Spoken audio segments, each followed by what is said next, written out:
आज का एक ऐसा दौर जिस दौर में एक गवर्नमेंट जॉब निकालना भी स्टूडेंट को इतना भारी लगता है कि सर मैंने सपना देखा एक गवर्नमेंट जॉब का और जिसकी प्रिपरेशन करते करते मुझे बड़ी मुश्किलों का सामना करना पड़ता है।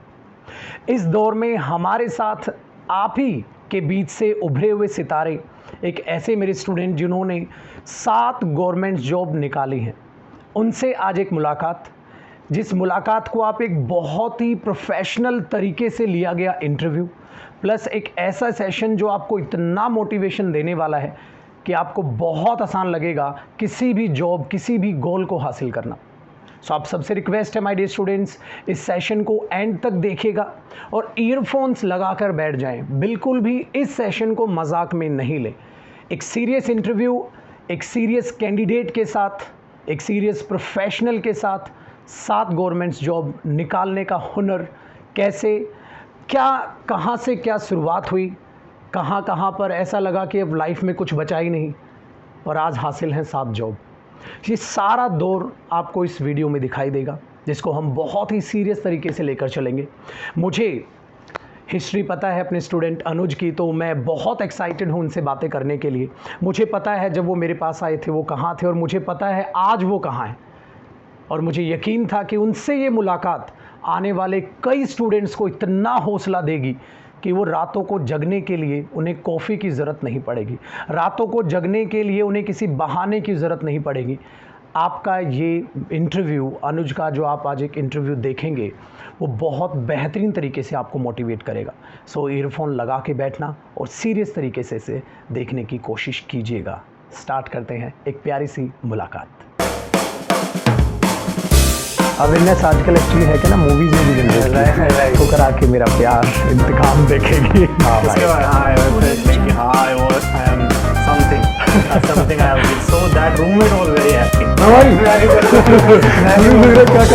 मेरे को खुद याद नहीं है, इसमें से जो भी मिक्स करना ना अपने अपना होगा, पता ना अच्छा जाएगा, पर इतना अच्छा रिजल्ट जाएगा ये तो नहीं थी।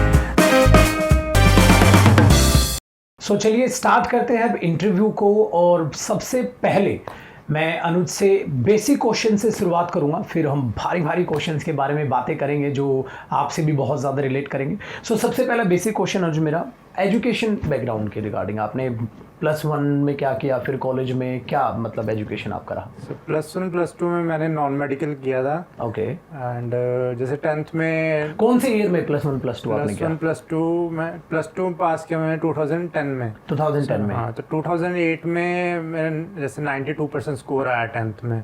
तो उस टाइम पे ये सिनारियो था कि जो टॉपर्स हैं या तो मेडिकल ले रहे हैं या तो नॉन मेडिकल ले रहे हैं, तो ऐसा कुछ ऐसा नहीं था कि मैंने नॉन मेडिकल लेना है। बट फिर सब बोलने लगे कि इतना, मेरे जो ट्यूटर्स वगैरह थे कि इतना अच्छा स्कोर लेके आया तो गो फॉर इट, तो मैंने फिर नॉन मेडिकल ले लिया। तो 10th में 92% 2008 में फिर आप क्या? राइट। तो उस टाइम तो यार 92% मतलब धमाल मचाने वाले मार्क्स मेरे 1-2 न्यूज़पेपर्स में फोटो 2008 में आया था। Okay. So I was one of the toppers, तो इसलिए मैंने फिर इंजीनियरिंग ले ली, नॉन मेडिकल ले लिया। सो फिर मेरा +2 के बाद एडमिशन हुआ पंजाब यूनिवर्सिटी चंडीगढ़ में। सो वहाँ पे मैंने IT फील्ड ली, तो I did my engineering in IT में किया मैंने इंजीनियरिंग। तो उसके बाद कब कंप्लीट हुआ आपका? मेरा 14 में कंप्लीट हुआ। 14 में कंप्लीट हुआ। तो 3rd ईयर में हमारी प्लेसमेंट्स के इंटरव्यूज वगैरह शुरू हो जाते हैं। तो मेरी प्लेसमेंट हो गई थी एक IT फर्म में, अमेरिकन बेस्ड, इन गुड़गांव। सो वहाँ से फिर आपका जॉब वाला जो सेशन है वो स्टार्ट हुआ। जनवरी 2014 से मेरा जॉब का प्रोफेशनल करियर स्टार्ट हो गया। सो प्रोफेशनली हम वहाँ से बात करेंगे, ठीक है। तो ये बेसिकली आपका एजुकेशन बैकग्राउंड। सो अनुज, बेसिकली जैसे आपने बोला 2014 में फिर कॉलेज में आपकी प्लेसमेंट हुई तो आप जॉब करने लगे, तो वहाँ से मुझे यहाँ 2 अलग रास्ते दिन नज़र आ रहे हैं। क्योंकि अगर बेसिकली बात करें हम MNC कंपनी में आप प्राइवेट जॉब कर रहे हैं, वहाँ से एकदम माइंड गवर्नमेंट जॉब की तरफ कैसे? क्योंकि अगर मैं बेसिकली देख पा रहा हूँ तो दोनों चीज़ें बिल्कुल अपोजिट है एक दूसरे के। तो कैसे क्या माइंड में आया बेसिकली, चलो यार जॉब वो के साथ साथ कुछ करते हैं, गवर्नमेंट जॉब की तरफ रुख कैसे रहा ज़िंदगी में? इसलिए वो मेरे लिए भी एक टर्निंग पॉइंट था, बिकॉज अब तक मेरी जैसी भी एजुकेशन चल रही थी, जैसे जो मार्केट में हॉट था, पहले नॉन मेडिकल था तो नॉन मेडिकल ले लिया। फिर मार्केट में हॉट था इंजीनियरिंग, तो इंजीनियरिंग कर ली। उसके बाद जब मैंने MNC ज्वाइन किया तो 2 साल तो कैसे निकल गए पता ही नहीं चला। सो मैं आई वाज इन कोडिंग, तो कोडिंग करके जस्ट घर आना, वीकेंड्स पे एंजॉय करना, ये सब चल रहा था। तो 2016 was the turning year for me. उसमें क्या था, जो मेरे रूममेट्स थे वो CGL 2016 का उन्होंने कुछ फॉर्म भरा था। ओके। टिल दैट मुझे कुछ नहीं पता था कुछ SSC CGL क्या होता है।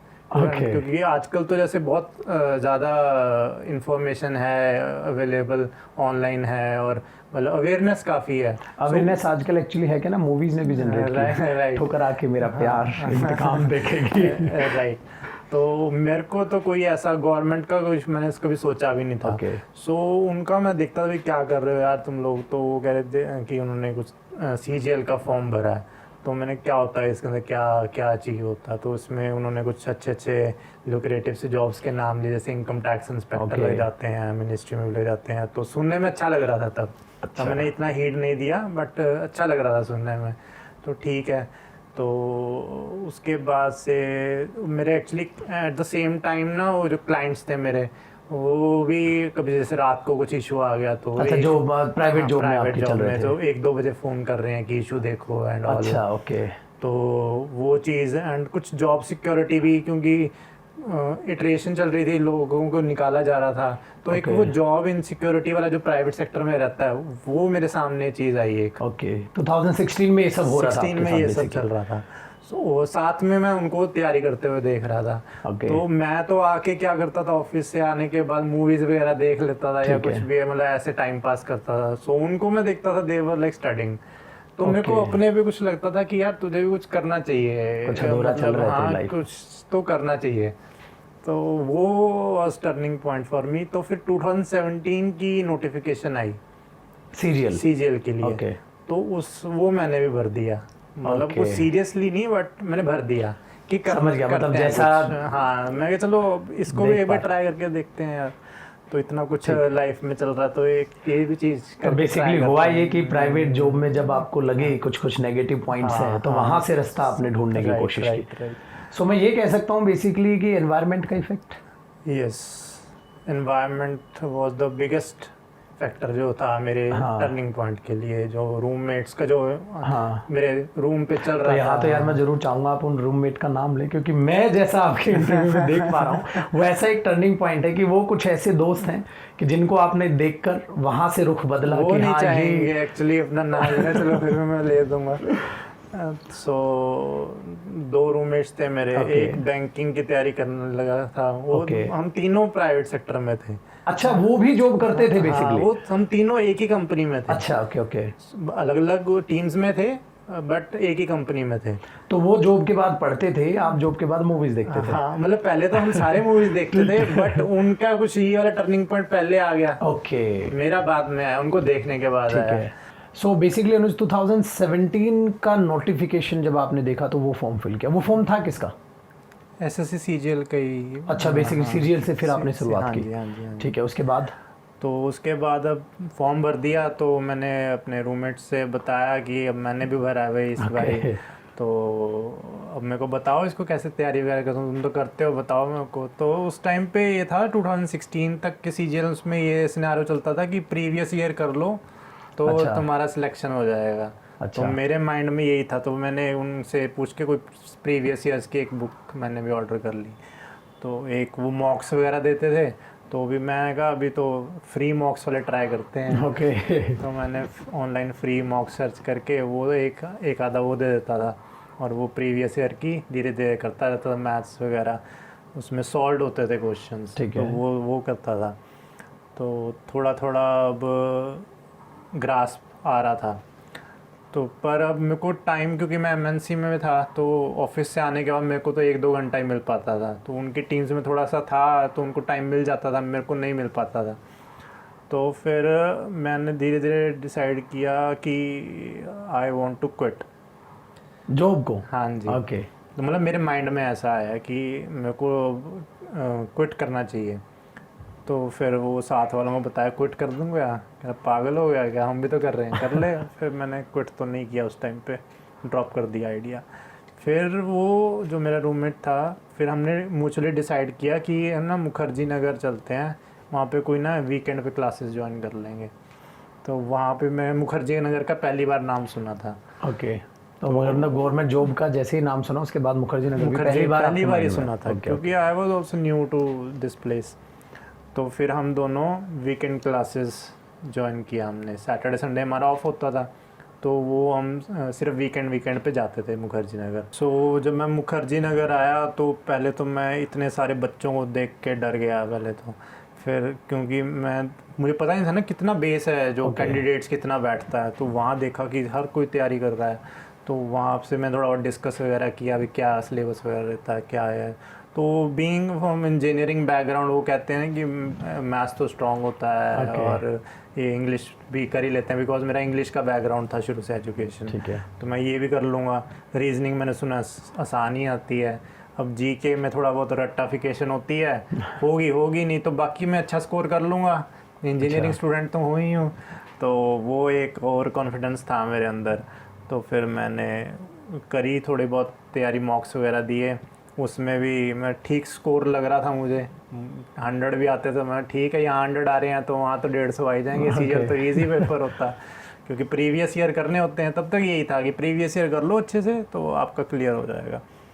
तो पर 2017 का जब टियर 1 दिया और जब उसका रिज़ल्ट वाज वेरी डिसअपॉइंटिंग, तो वो मेरा 136 ही स्कोर कर पाया। तो मैं बहुत ज़्यादा आई फेल्ट सैड। तो उसके बाद जब मैंने बताया अपने रूमीज़ वगैरह को कि अब क्या करें, अब मेरे को सीरियस होना है अब, क्योंकि मेरे को जॉब भी छोड़नी है। मेरे को मतलब लॉन्ग टर्म के लिए मैं प्राइवेट के लिए नहीं बनाऊँ। उस टाइम पे मैंने डिसाइड कर लिया था कि प्राइवेट के लिए तो मैं नहीं बनाऊँ, मुझे गवर्नमेंट जॉब क्रैक करनी है। तो फिर उसने कहा तो गिव इट अ ट्राई। तो फिर मेरा माइंड में आया कि मैं जॉब छोड़ रहा हूँ। वहाँ पे मैंने मुखर्जी नगर में इतना बच्चा देखा था, तो अब तो वो आपको लगा कि कंपटीशन तो है, ये कोई इतना हल्का नहीं है एग्ज़ाम की। नहीं तो हर कोई जो इनकम टैक्स इंस्पेक्टर हर कोई नहीं बनता है। तो फिर I made up my mind कि जॉब छोड़नी है। तो मैंने रिज़ाइन डाल दिया। तो मेरे मैनेजर ने मुझे बुलाया कि क्या अभी, मैं तैयारी करने लगा हूँ CGL की, मैंने बनना इनकम टैक्स इंस्पेक्टर या कुछ बढ़िया मिनिस्ट्री में, तो मैं छोड़ रहा हूँ, मुझे नहीं करनी जॉब। तो मैंने डिस्कस भी किया घर वालों से, तो ऑल्दो मुझे इतना सपोर्ट नहीं मिला, क्योंकि वो कहते हैं अच्छी वाली जॉब चल रही है, क्या हो गया एकदम से। तो मैं कहा नहीं, मैं नहीं बनाऊँ इस चीज़ के लिए। घर वालों का माइंडसेट एक्चुअली हो जाता है ना एक तरफ की, क्योंकि अच्छी वाली जॉब चल रही है, 40-50 हज़ार रुपये आ रहे हैं, तो इट्स फाइन, तो क्या दिक्कत है। तो वो तो मेरे को था कि मैं इतने टाइम से चल रहा था वो, पर अब मेरे को सडनली इंट्रोस्पेक्शन हुई कि मैं नहीं बनाऊँ इस चीज़ के लिए। तो फिर मैंने आई रिज़ाइंड।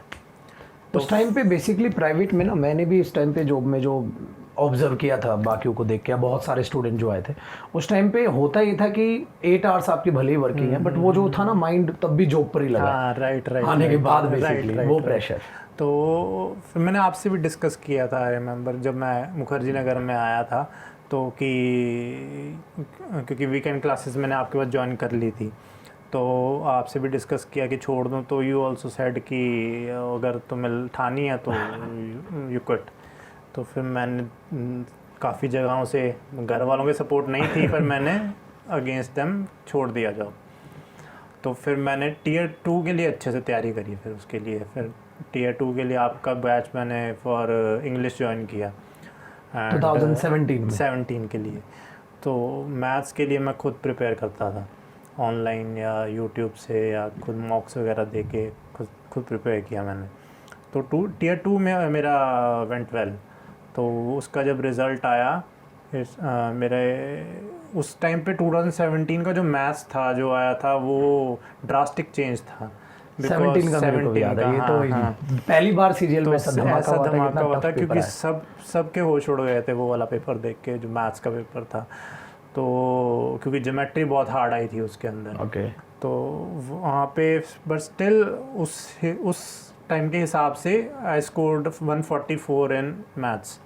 और 192 मेरा इंग्लिश का स्कोर गया 2017। तो इंग्लिश ने वहाँ मैथ को संभाला। हाँ जी, राइट। यहाँ एक सेकंड में पॉज लेना चाहूँगा, और स्टूडेंट ध्यान से सुन ले भाई, ठीक है। ये मैं इसलिए नहीं कि मैं इंग्लिश हो तो मैं इंग्लिश की तारीफ कर रहा हूँ, मैं बेसिकली ये कह रहा हूँ मेरे दोस्त, माइंडसेट हमारे ये होता है कि मैथ्स में मार्क्स आ जाएंगे। बट हमेशा याद रखिएगा, दौर ऐसा होता है कि हमेशा वो चीज़ कई बार सपोर्ट कर देती है जिस तरफ आपका ध्यान नहीं होता है।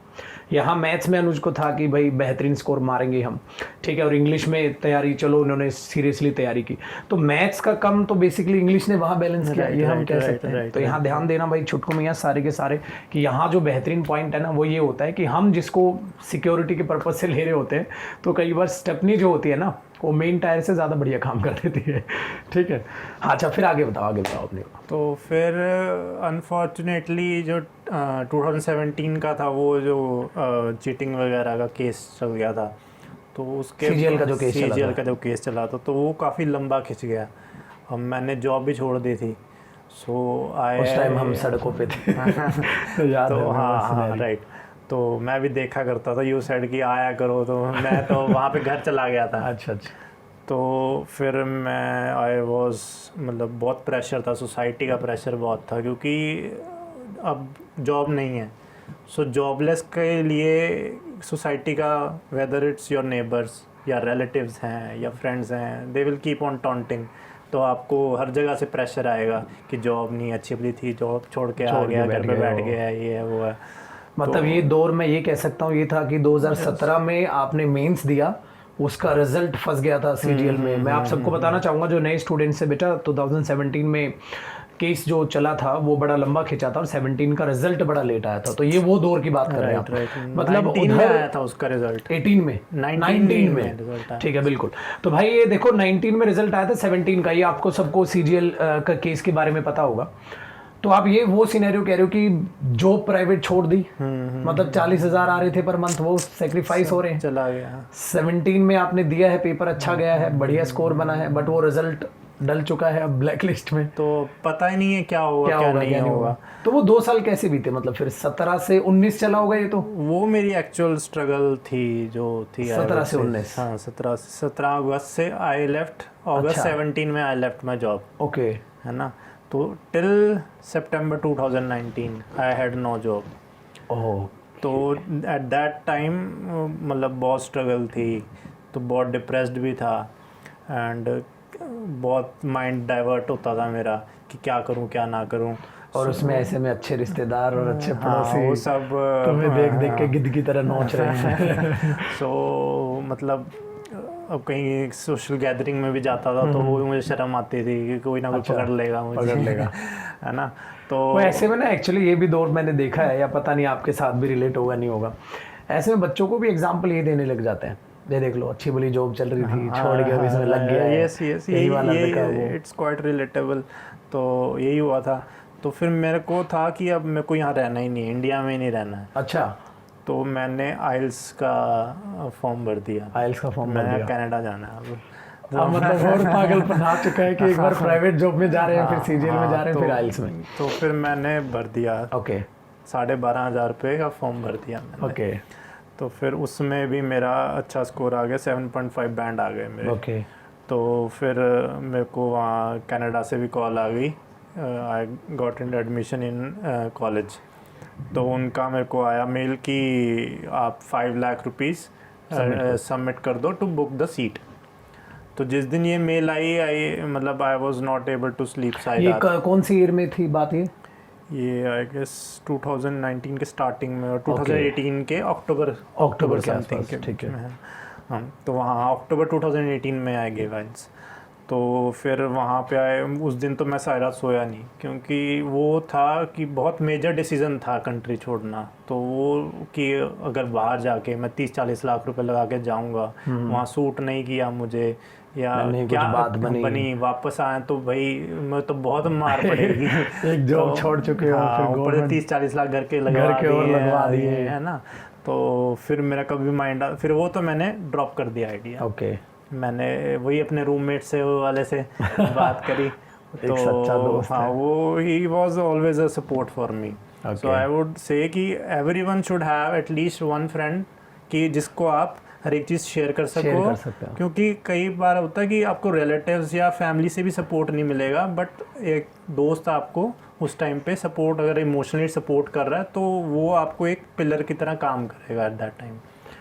ये इसमें मैं ऐड करना चाहूँगा माय डियर स्टूडेंट्स सभी के लिए, ये बेसिकली देखो हर सफ़र में हमेशा एक सच्चे दोस्त की ज़रूरत हर किसी को पड़ती है। कुछ ऐसी समस्याएं होती हैं जो परिवार सुलझाता है, कुछ ऐसी समस्याएं होते हैं जो अच्छे रिश्तेदार सुलझा देते हैं या अच्छे पड़ोसी सुलझा देते हैं। बट एक दोस्त की जो अहमियत है ना, वो बहुत है लाइफ में। तो आप सबसे मेरी रिक्वेस्ट ये नहीं कि आज से ही सच्चा दोस्त ढूंढने निकल जाएं। मेरी ये है कि जो भी सच्चे दोस्त आपके साथ तैयारी कर रहे हैं, आप एक अच्छा अपना एक ग्रुप बना के रखें, ताकि जब आप इमोशनली इम्बैलेंस हो तो कोई हो आपको जो गाली देकर समझा सके। इस बात को याद रखिएगा। कई बार वो होता है ना, हम घर वालों को कुछ बता रहे होते हैं या सामने वालों को कुछ बता रहे होते हैं, रिलेट करना अनुज मुझे, जैसा मेरी बेसिकली अपने एक्सपीरियंस शेयर कर रहा हूँ, तो मुझे बड़ा लगता है कि कई बार दोस्त ना वो गाली दे के भी समझाता है, राइट, अबे क्या कर रहा है क्या कर रहा है, और वो गाली ना, मतलब हम तो दे नहीं सकते खैर बट वो गाली इतना पिंच करती है चीज़ों को। या मेरी भी सफ़र में लाइफ में बड़े अच्छे रहे हैं चीज़ें। सो आप सबसे रिक्वेस्ट है डियर, एक सच्चा ग्रुप, एक सच्चा दोस्त, जो आप भी तैयारी कर रहे हो वो भी तैयारी कर रहे हैं, हमेशा याद रखना वो आपके सपोर्ट में ज़रूर रहेगा। जितनी भी आज तक, जैसे अनुज की बात हो गई या जितने भी मेरी स्टूडेंट से बात हुई है जो भी टॉपर्स रहे हैं, उनकी लाइफ में हमेशा कोई ना कोई एक सपोर्ट ऐसी ज़रूर रही है। टीचर्स, फैमिली, अच्छे रिलेटिव, अच्छे नेबर्स के अलावा एक वो बेहतरीन दोस्त जो हमेशा आपके लिए काम पाया है। चलो अब कंटिन्यू करते हैं वहाँ से। सो मैंने उससे फिर बात करी, एक हमारी लंबी डिस्कशन हुई 1-2 घंटे की, पंचायत बैठी, चल भाई पंचायत बैठी। तो आई सेड कि क्या करूँ मैं कनाडा जाऊँ, यहाँ पे बिजनेस खोलूँ या एमएनसी में दोबारा से स्टार्ट करूँ इंटरव्यूज देने, क्या करूँ मैं फंस गया हूँ। मैं जॉब भी छोड़ दी है, ये वाला पहली बार सीजीएल देने लगा था, अब अनफॉर्चुनेटली इसका भी केस पड़ गया, इसका पता नहीं क्या बनेगा क्या नहीं बनेगा। तो अब 18 की नोटिफिकेशन भी आ गई थी। ओके। एंड अब था बैंक्स की भी तैयारी, मतलब अब यहाँ से मेरा बैंकिंग की तैयारी भी शुरू हो गई। अच्छा, मतलब अब आपने गवर्नमेंट जॉब में ही पंचायत बैठी तो अब हमने अलग चीज़ों को एक्सप्लोर करना शुरू कर दिया। सो कि अब वो था कि अब एक प्लान बी होना चाहिए। अब ये 17 का पता नहीं क्या बनेगा, प्लान बी तो अब वो प्लान बी कौन सा होगा, बाहर जाने का होगा या बिजनेस का होगा, वो अब डिसाइड करना था कि प्लान बी क्या होगा। तो उसने मुझे बोला कि Rome was not built in a day, तो अच्छी चीज़ों में तो टाइम लगता है, बिल्कुल बात। तो अब वो उसने कहा कि बैंकिंग में यू कैन गेट, अभी 6 महीने में तुम्हारे सारे एग्ज़ाम हो जाएंगे, you will get a job in 6 months अगर तू तैयारी करेगा। तो फिर मैंने बैंकिंग के IBPS के फॉर्म्स निकले हुए थे, वो भरने शुरू कर दिए। 18 या 19 18 के मिड में, मतलब अक्टूबर के वहीं पे उसी टाइम पे शुरू हो गया था ये काम। ठीक है, उस टाइम पे फिर आई स्टार्टेड कि जो भी अब नोटिफिकेशन निकलती थी तो चाहे क्लरिकल की है, ऑल्दो मैं अंदर ईगो थी कि मैं सॉफ्टवेयर इंजीनियर होके अब मैं क्लरिकल के भरूंगा, बट वो मेरा जब मैं जॉबलेस हो गया तो मैं अभी सब भरना पड़ेगा, है ना। तो फिर मैं सब एग्ज़ाम्स भरता था। तो एक पॉइंट था, एक टाइम था जब मेरा IBPS क्लरिकल का प्री भी नहीं क्लियर होता था, वो फेलियर्स तो बहुत थे। सो फिर भी मैं करता गया। फिर SBI क्लरिकल का निकलता था, SBPO का निकलता था, तो थोड़ा थोड़ा इम्प्रूव करने लगा था स्कोर मेरा। जैसे GK को मैं ध्यान देने लगा था, जैसे मैंने 17 में गलती करी थी कि GK को मैंने ध्यान नहीं दिया था, तो मैंने अब करंट अफेयर्स पे एंड ऑल तो काफ़ी चीज़ों को बारीकी से देखना शुरू किया। तो फिर 2019 में सितंबर में 2019 में ये अपना जून में Tier 1 हुआ CGL का। ओके। और बीच में मैं अपने साथ में बैंकिंग के भी, अब मैं डिवाइड करना, थोड़ा टाइम मैनेजमेंट आ गई थी मुझे कि इतना टाइम बैंकिंग को देना, इतना टाइम CGL को देना, क्योंकि अब आई हैड डिसाइडेड कि अब कुछ ना कुछ तो क्रैक करना ही है। तो फिर जून में मेरा जब ये बैंकिंग के चल रहे हैं साथ में एग्ज़ाम्स, और उसका SBI के मेरे रिज़ल्ट अवेटेड थे और 2-4 और एग्ज़ाम्स दिए थे मैंने। तो 2019 में मेरा जून में Tier 1 हुआ 2018 में, तो वो भी अच्छा गया। एंड सितंबर में Tier 2 था, वो भी अच्छा गया। तो जब मैं Tier 2 देने जा रहा था 2018 का, तभी आई गॉट माई रिज़ल्ट, एक मैं चेक कर रहा था रास्ते में ही, तो वो मेरा फर्स्ट जो गवर्नमेंट जॉब लगी थी that was district court Chandigarh. अच्छा, एज जूनियर असिस्टेंट। तो भी मैं ये फॉर्म कब फिल किया था आपने? फॉर्म मुझे याद नहीं है, 2019 के स्टार्टिंग में भरा अच्छा, होगा, I स्टार्टिंग में guess, भरा। है ना। तो मैं दिए थे, मैं काफ़ी देता जा रहा था फॉर्म से, याद भी नहीं थे फिर तुम कितने खुले कितने। हो गए, अब हाँ, तो फिर कोई भाई फॉर्म जो निकाल दो आता बस। था जो आता था फिर मैं भरने लग गया था। तो पहली गवर्नमेंट जॉब आपकी लगी डिस्ट्रिक्ट कोर्ट चंडीगढ़ में। ठीक है, और कौन सा ईयर था ये? 2019 सितंबर में। 2019 सितंबर। हाँ, जब आप टीयर 2 का एग्ज़ाम देने जा रहे थे? मैं अभी ट्रैवल कर रहा था, मेरे जलंधर में था टीयर ओके। तो मैं ऐसे ही चेक कर रहा था रिजल्ट आया कि नहीं आया, तो वो भी 13 सीट्स थी सिर्फ, अच्छा, तो वो भी पूरा हरियाणा पंजाब देता है पूरा, तो 50-60,000 कैंडिडेट्स वो दे, ओके। तो उसमें 13 में आ गया मेरा नाम। तो Very मैंने good. फिर टीयर 2 बड़ा रिलैक्स होके ये तो हो ही गया भाई। एक बड़ा ही मेरे लिए अच्छी चीज़ रही है, आई वुड से। तो अब 2018 में भी, अब जैसे 2017 में काफ़ी ज्योमेट्री वगैरह आई थी, ठीक है। तो मेरा बैंकिंग का भी चल रहा था, अरिथमेटिक उसमें काफ़ी आता है, तो वो मेरा कोई प्लस पॉइंट हो गया कि मैंने अब 18 में अरिथमेटिक ज़्यादा आ गई, तो वो और स्पीड वगैरह मेरी अच्छी बन गई थी, तो वो भी मेरा फिर अच्छा गया। फिर मैंने ज्वाइन कर लिया डिस्ट्रिक्ट कोर्ट चंडीगढ़ सितंबर में। आई वर्क फॉर 2-3 मंथ्स के स्पैन। तो आपने ज्वाइन कर ली मतलब वो जॉब? ओके, सितंबर में ज्वाइन कर लिया मैंने। मैं ज्वाइन करने के बाद ही फिर results आते 2019 रहे। सितंबर। हाँ, राइट। ठीक है। तो उसके बाद फिर मेरे रिजल्ट्स आते गए, फिर Okay. मेरे वो FCI का रिजल्ट आया, वो क्लियर हो गया। FCI क्लियर किया, सेकंड जॉब ये रही हाँ, आपकी? ठीक ज्वाइन है। नहीं किया, मतलब रिजल्ट्स आ Okay. गए मेरे। फिर मेरे SBI PO का भी रिजल्ट आ गया था। कौन सा ये रहा? ये 2019 में ही, 19 में ही? अक्टूबर में आ गया था। तो वो was the biggest achievement I would say, क्योंकि it is the one of the toughest exams is SBI PO। तो मैं कंसिडर करूँगा कि SSC CGL से भी टफ मेरे को SBI PO लगा, PO लगा, क्योंकि उसमें कैंडिडेट्स रहते हैं जैसे 13-14 लाख, तो उसमें भी रहते हैं, और सीट सारी 1500 या 2000 रहती हैं। उसमें भी बीइंग जनरल कैटेगरी का तो 800 हैं, अब 15 लाख और 800, तो अब लगा लीजिए रेशो कितनी है। तो उसमें बहुत रहता है, और उसमें इन डेप्थ नॉलेज चाहिए होती है आपको, हर एक सब्जेक्ट मैटर की, आपको हर एक सब्जेक्ट के लिए, लाइक इंग्लिश के लिए whether it is current affairs या मैथ्स है, तो उसमें भी आपको नॉलेज चाहिए इन डेप्थ, क्योंकि उसमें फिर आपका अगर टीयर 2 भी क्लियर हो गया है, मेंस क्लियर हो गया, तो उसके बाद ग्रुप डिस्कशन रहता है, उसमें आपके DGMs GMs बैठते हैं पैनल में, उसके बाद इंटरव्यू लिया जाता है, उसमें CGM ने इंटरव्यू लिया था मेरा, CGM DGM बैठते हैं, 4 का पैनल होता है, तो बहुत ग्रिलिंग होती है SBI PO के लिए। सो आई विल कंसिडर लाइक वो टफेस्ट एग्ज़ाम है। सो 2019 का SBI PO का अराउंड में लगता है 11-12 बजे के अराउंड रिज़ल्ट आया था, तो मैं कंट्रोल F लगाया, तो फाइंड करने लगा रोल नंबर, हार्ट बीट मेरी पूरी तेज़ चल रही थी, तो जैसे ही मैंने देखा कि सर्च हो गया मेरा roll number, I was like yes I have achieved it, अब मैं ऑफिसर बन गया हूँ। तो पहले फटाफट मैंने तो उस दोस्त को फ़ोन मिलाया। तो सबसे पहला कॉल दोस्त के पास गया? हाँ, उसको किया मैंने, 12 बजे में किया, उसको भी पता था आज रिज़ल्ट आना है, ये तो उठाता नहीं। अच्छा, रात के 12 बजे की बात तो है? मैंने 12 बजे उसको फ़ोन किया, मैं कहा हाँ भाई बता अब क्या बना, मैं कहा भाई तेरा ऑफिसर बन गया। तो ही वाज लाइक चलो यार, एटलीस्ट मेरी बात मान के जो तो रुका था, so now you have achieved it. तो वो मुझे रात याद है कि मैं सारी रात सोया नहीं था, तो साइड वाले कमरे में घर वाले सो रहे थे, उनको भी जगा के बिठा दिया, अभी मैं ऑफिसर बन गया भाई, PO बन गया हूँ SBI में।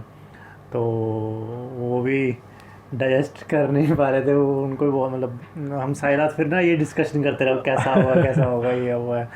तो मैं वही वाला माहौल की बिन बातों की भी बहुत बातें हुई है। तो बहुत मतलब डिस्कस ही करते हैं सारी रात हम, तो काफ़ी लेट सोए, तो वो एक अचीवमेंट थी। तो जो पिछले जो हुए थे फेलियर्स वगैरह, वो मैं उनको भूल गया था कि अब now I have achieved a milestone.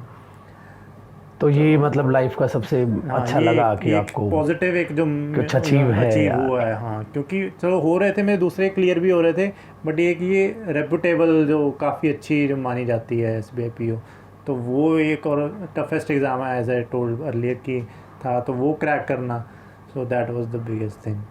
तो फिर अभी वो भी घर वालों का सीन चल रहा है साथ में, फिर मैंने आपको भी फ़ोन खड़का दिया था, मैंने कहा सर को भी बताता हूँ मैं।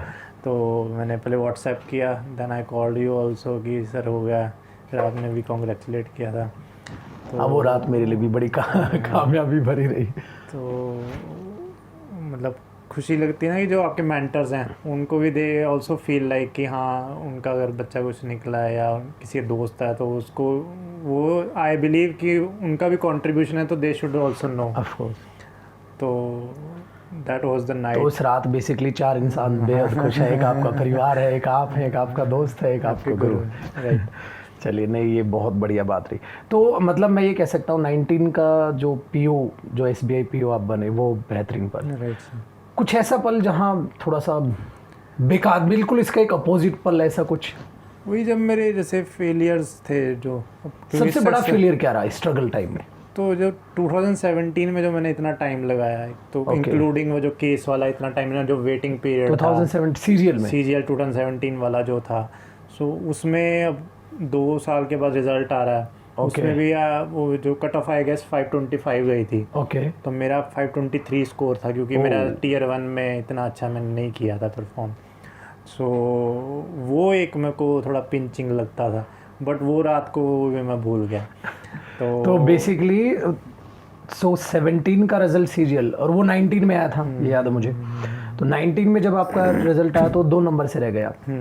तो वो तो मतलब मैं जैसे घर वाले पूछते थे रिजल्ट आया कैसा रहा, तो जब मैं बताता 2 नंबर से रह गया, तो वो तो हर एक स्टूडेंट कैन रिलेट कि जब वो 1-2 नंबर से रह जाता है तो कितना पिंचिंग लगता है। कहीं मैं सिलेक्शन के उस पार होता, कहाँ मैं इस पार था। बट वो नेगेटिव सब कुछ धो दिया एसबीआई पीओ ने। राइट।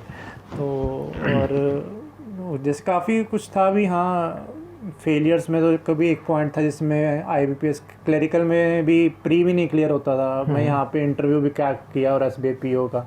सो बिगेस्ट अचीवमेंट थी मेरे लिए तो उस टाइम पे। वो बड़ी खुशी की यादगार पल। उसके बाद फिर पीओ ज्वाइन किया आपने? जनवरी 20 में मैंने ज्वाइन कर लिया। जनवरी 2020 में मैंने डिस्ट्रिक्ट कोर्ट से रिज़ाइन कर दिया था। फिर आई जॉइंड एज पीओ इन गुजरात में पोस्टिंग। Move to Gujarat. हाँ जी। सो वहाँ पर फिर मैं जब तक था इतने में मेरा टियर 3 भी हो चुका था। ये 2018 का टियर 3 भी हो चुका था, उसके बाद आई जॉइंड। है ना। सो 2018 भी सीरियल आपने दिया? हाँ, वो तो दे चुका था मेरा। हाँ, तो ज्वाइनिंग से पहले मेरा टियर 3 2018 का हो चुका था। दिसंबर 29 को था टियर 3, याद है मुझे, 2019 में। तो तब तक ज्वाइन करने के बाद फिर मैं आराम से, मेरी जॉब चल रही थी स्मूथली, बस I was waiting for the result. तो आप गुजरात में थे उस टाइम? गुजरात में। अब इसमें 18 में क्या ट्विस्ट आ गया कि 2020 मार्च के बाद पैंडेमिक आ गया। मई में रिज़ल्ट आना था, सो वो पोस्टपोन हो गया। तो मैंने गुजरात में I joined as SBI PO. तो 2018 का सीरियल तो मैं दे चुका था, तो टियर 3 तक दे चुका था मैं। 2018 का सीरियल आप कंप्लीट कर टियर 3 तक मैं कंप्लीट कर चुका था, क्योंकि जनवरी 20 से पहले हो चुके थे 3। तो 18 में स्कोर क्या रहा आपका बेसिकली? मेरा सर प्रीलिम में रहा था, जो रॉ स्कोर था वो 160। और नॉर्मलाइज हो गया था मेरा 182.2। और मेंस में इंग्लिश में रॉ वाज 193 एंड नॉर्मलाइज्ड हो गया था 197 पॉइंट समथिंग। तो 197 पॉइंट समथिंग आपका 2018 में मेंस में इंग्लिश रहा। और मैथ्स में था 185 था रॉ, और आधा मार्क्स नॉर्मलाइज में काट दिया तो उन्होंने 184.5 हो गया था। तो उल्टा हो गया था, बट स्टिल 184.5 वाज मैथ्स का स्कोर। तो मैं ज्वाइन कर लिया मैंने एसबीआई पीओ। तो उसका फिर टियर 3 भी दे चुके थे ना? दे चुका था, उसका ज्वाइन करने के बाद रिजल्ट आया। ओके। तो उसका फिर मैं ज्वाइन करने के बाद I was waiting for the result. वो तो पैंडेमिक की वजह से डिले हो गया उसका रिजल्ट। ठीक है। तो मई 20 में आना था, बट वो पैंडेमिक अप्रैल में शुरू हो चुका था, तो वो डिले हो गया थोड़ा। तो उसके बाद जब रिजल्ट आया तो 72 आई स्कोर इन टियर 3 में 72 स्कोर रहा। बहुत बढ़िया। तो उसके बाद फिर बस फाइनल रिज़ल्ट की वेट थी। तो वो था suppose to be tentative date जो निकाली हुई थी, वो था 31 मार्च 2021। हाँ। तो जब आया वो the D day, I was waiting, मैं बैंक में था। तो मैंने 31 मार्च को शायद रिजल्ट आया नहीं था, फिर नहीं आया है ना? तो वही मैं बता रहा हूँ आपको। तो मैं सारा दिन एसएससी की साइट खोल के बैठा हुआ था।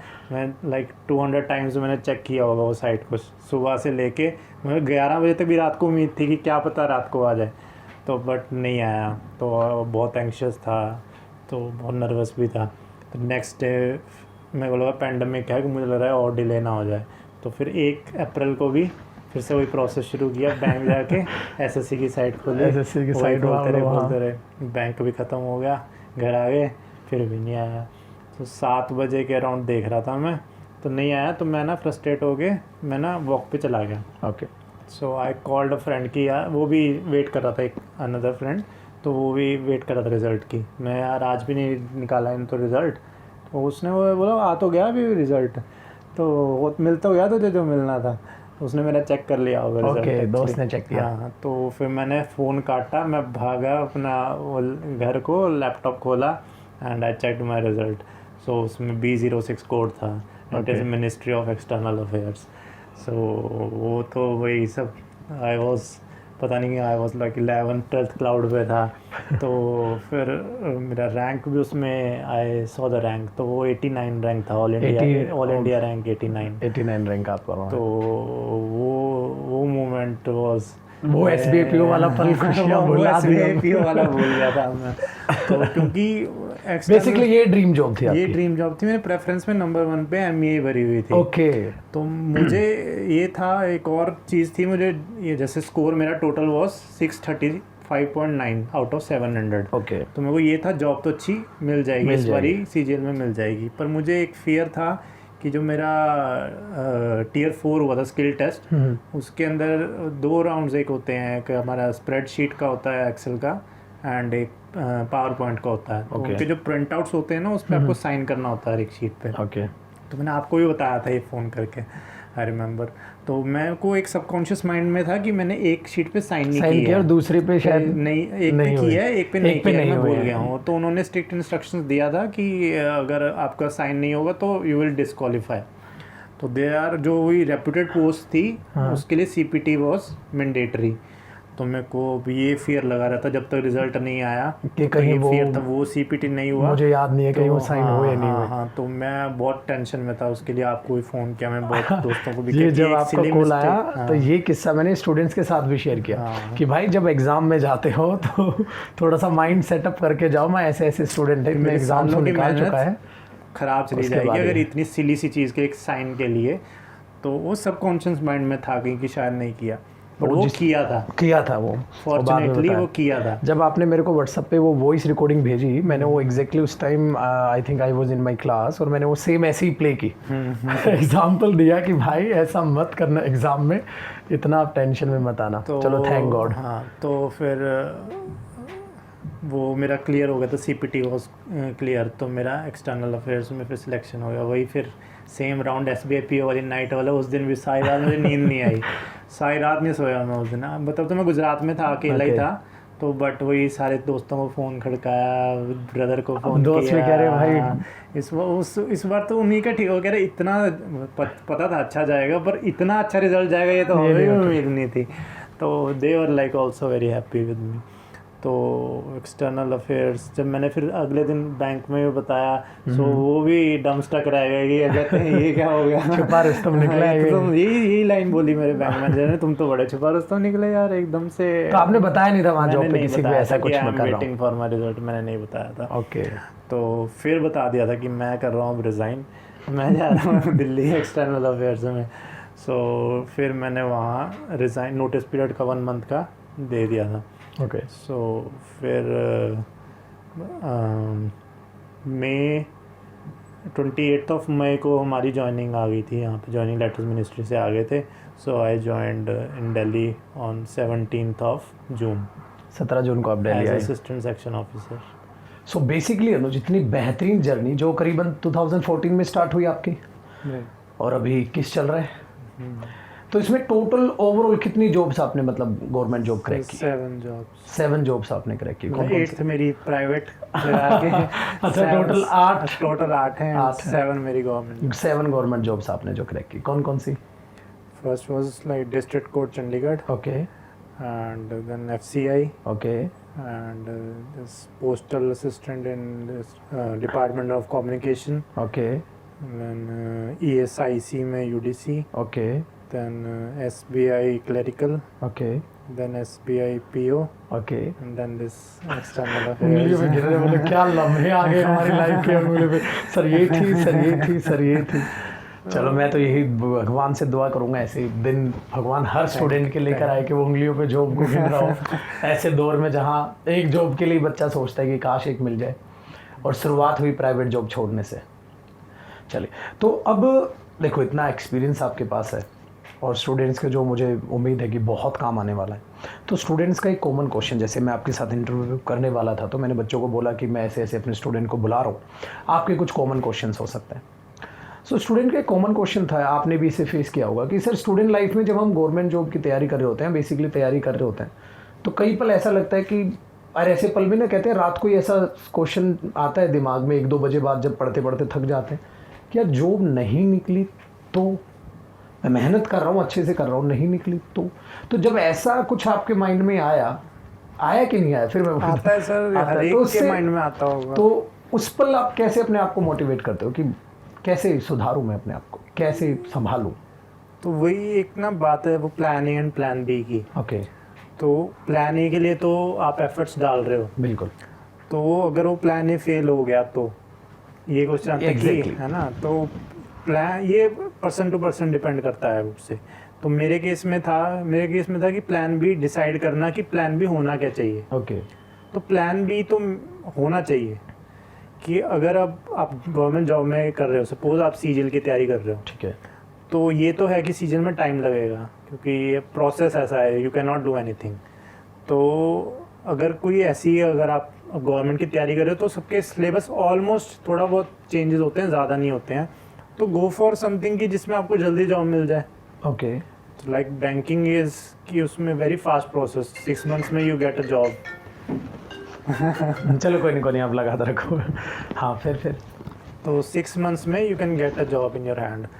तो थोड़ा सा आपको अपने आप को टाइम मैनेजमेंट इतना करना पड़ेगा कि आप टाइम को डिवाइड कर पाओ, तो कि आप थोड़ा सा बहुत उसको भी टाइम डिवोट करके ताकि आप उसका भी एग्ज़ाम दे दो। तो इन केस ए नहीं वर्क किया तो प्लान बी तो है आपके पास। सो प्लान बी अगर आप थोड़ा बहुत प्रिपेयर कर रहे हो ना, तो आपको प्लान ए के लिए भी कॉन्फिडेंस मिलता है कि अगर ये नहीं हुआ तो ठीक है, मैं प्लान बी कर तो रहा हूँ। तो एफर्ट्स आपको थोड़े से ज़्यादा डालने पड़ेंगे, बट प्लान बी होना चाहिए। तो मैं 2017 में देयर वाज अ टाइम कि मैंने I put my all eggs in one basket कि जो है 2017 वाला CGL है और मुझे किसी की तरफ देखना ही नहीं है। तो उसमें मैंने आई गेस काफ़ी मंथ्स ख़राब किए अपने। ओके तो वो आई डोंट वांट कि अदर्स शुड डू, कि स्टार्टिंग से ही अगर जो गवर्नमेंट जॉब जाए, गवर्नमेंट जॉब ही नहीं, मतलब ये मैं एक एग्जांपल दे रहा हूँ, ठीक है। तो अगर आपको किसी और चीज़ में इंटरेस्ट है सो थोड़ा एक्सप्लोर उसको भी करते रहो, ठीक है। If you are good in like coding या समथिंग, तो अगर वो तो चलो पॉसिबल नहीं हो पाएगी, बट स्टिल अगर आपका कोई और है कहीं पे फोटे है सो आप उसको एक्सप्लोर करो। तो plan B one should have in mind.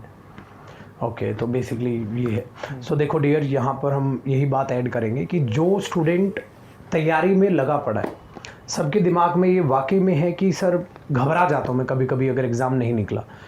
So plan B वो होना चाहिए, और वो प्लान क्या होगा वो आपके टैलेंट के अकॉर्डिंग पर्सन टू पर्सन आपको ढूंढना पड़ेगा। सो ध्यान रखिए, जब भी आप घबराएं तो इन पल को याद करें कि 100% आपने अपना बेस्ट देना है, अपनी जॉब जो भी ड्रीम जॉब है वो। बट मेरे डियर स्टूडेंट्स, जो भी फॉर्म निकले प्लीज़ फिल करें। जो सोचा पहले कभी कभी वो नहीं मिलता है, कुछ दूसरा ही मिलता है। जैसे अनुज की अगर बात करें तो 17 CGL मेन सोचा और मिला पहले SBI PO। सो वही चीज़।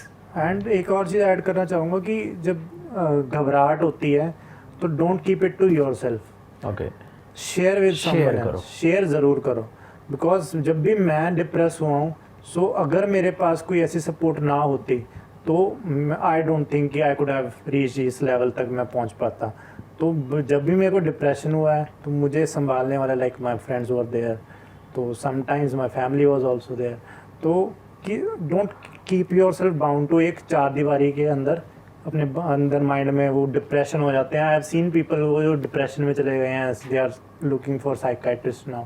सो वो चीज़ें नहीं करनी है। Keep yourself open to others.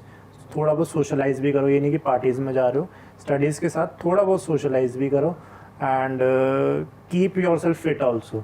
Health wise अपना भी थोड़ा, मैंने अब हेल्थ का भी थोड़ा काफ़ी सेक्रीफाइस नहीं, मैंने तो सेक्रीफाइस कर दिया, तो आई डोंट वांट कि अदर्स शुड थोड़ा बहुत सेक्रीफाइस अपना हेल्थ का भी ध्यान दें एंड सोशलाइज थोड़ा बहुत तो करें, बिकॉज अगर आप अपने तक रखोगे तो आप और डिप्रेस हो जाओगे। तो यहाँ 3 पॉइंट लेके चलते हैं।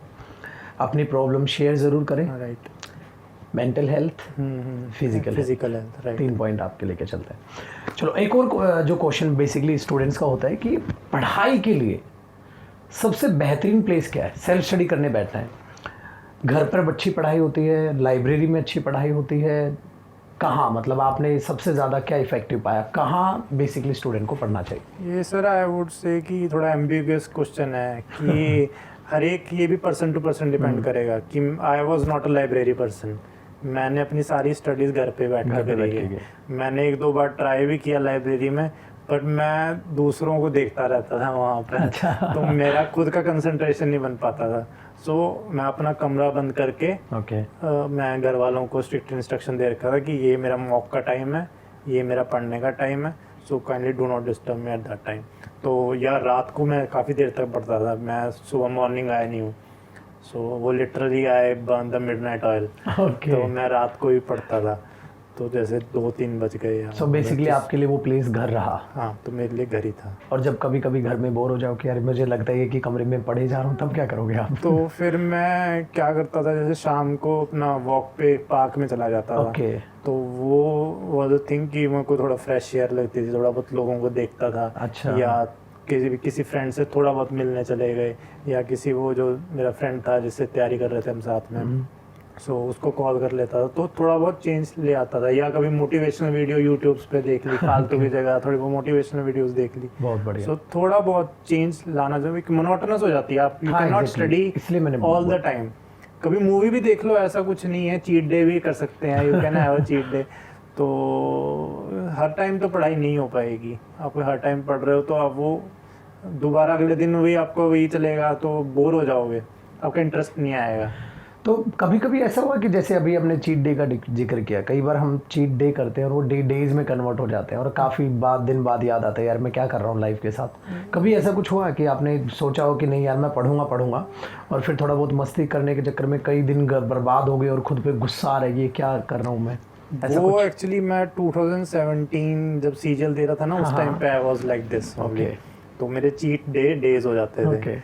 तो बट वो फिर खुद ही सेल्फ एनालिसिस से धीरे धीरे कि अब ये 17 में क्या किया है, ऐसा स्कोर। तो ऐसा कब करते थे आप, कहाँ बैठ के सोचते थे बेसिकली, कब माइंड में आता था कि यार ये तो मैंने गलत कर रहा हूँ क्या? जब मैं स्कोर को देखता था, फेलियर्स को देखता था, तो फिर मैं कहा अब घर से भी वो सोसाइटी प्रेशर, आपको कभी कभार ये चीज़ नेगेटिव भी हो जाती है कि बंदा डिप्रेस हो जाता है, कभी कभार आपको सेल्फ मोटिवेशन मिल जाती है कि अब इन लोगों के मुंह बंद करने हैं। तो फिर मैंने अपने आप को थोड़ा कंस्ट्रेंट करना शुरू किया। So I stopped going out and all, तो थोड़ा लिमिट कर दिया। तो ये चीज़ें मोटिवेशन देती हैं। हाँ राइट, कि वही बात है कि नेगेटिविटी में कहीं ना कहीं पे है एक्चुअली कि आप उसको कैसे सेल्फ मोटिवेटेड हो पाते हो या नहीं है, तो आप सेल्फ कंस्ट्रेनिंग आपके अंदर क्वालिटी है या नहीं है। तो वो बेहतरीन पड़ोसी, बेहतरीन रिश्तेदार मिलते हैं। Now they are also one of my followers I would say. So basically अनुज, आपको क्या लगता है कि कोचिंग किस हद तक फ़ायदेमंद होती है जॉब के लिए, या बेसिकली जो स्टूडेंट्स का क्वेश्चन होता है क्या कोचिंग ज़रूरी है या नहीं है, कैसे हेल्प करती है, कैसे क्या मतलब दौर रहा आपका?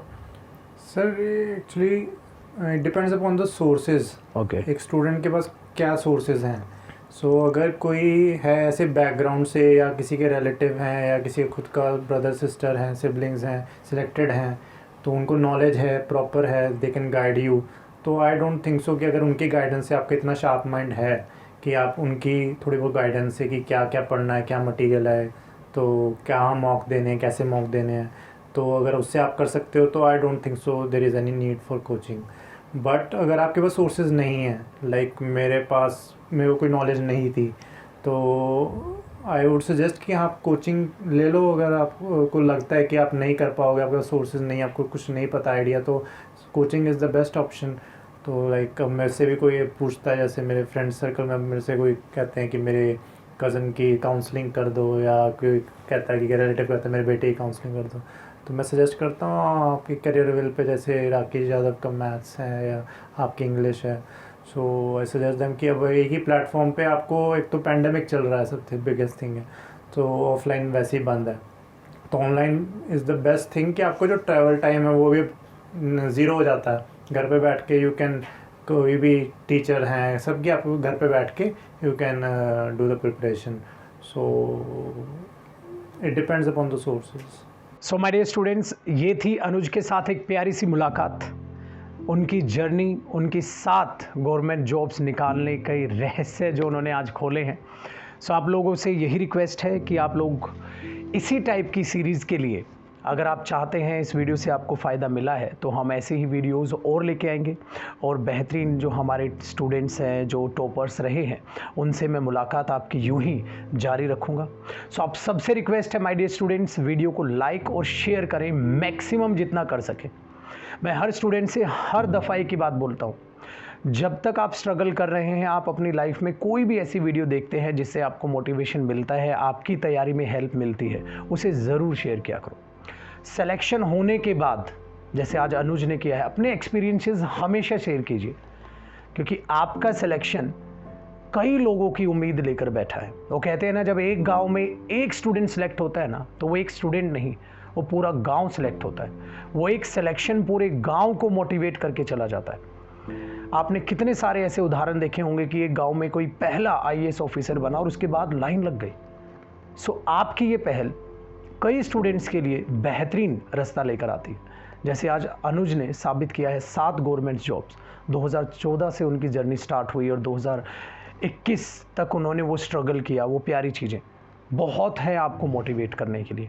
ऐसे ही सेशंस के साथ हम फिर मिलेंगे। अगर आपके कोई भी डाउट्स हैं, कुछ भी आप पूछना चाहते हैं, आप कमेंट्स में ज़रूर लिखिएगा, और अनुज से कुछ पूछना चाहते हैं आप ज़रूर कमेंट्स में लिखिएगा। अगर ज़रूरत पड़ी तो अनुज के साथ हम फिर पार्ट 2 में शामिल होंगे, और इसी टाइप की सीरीज़ जो टॉपर्स के साथ मैंने स्टार्ट की है, मैं इसे यूँ ही लगातार कंटिन्यू रखूँगा। अपने सजेशंस कमेंट्स में ज़रूर बताइएगा। Thank you so much, bye bye, take care.